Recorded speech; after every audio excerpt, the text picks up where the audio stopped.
The Andes, the great mountain system of South America, rise in a crumpled block along Argentina's western border. In Patagonia, they form a natural boundary between Argentina and Chile following a crestline principle.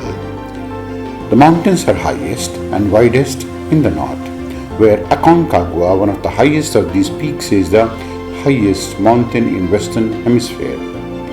Other noteworthy peaks are Ojos del Salado, that is the highest active volcano on the border between Argentina and Chile.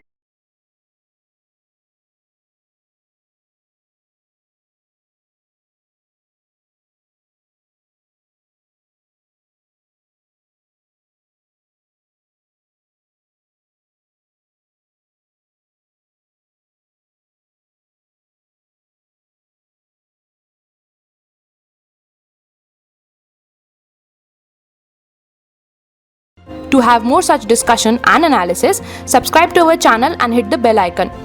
And if you like the video, please do not forget to hit the like button so that we get inspired to give more such discussions in the coming future.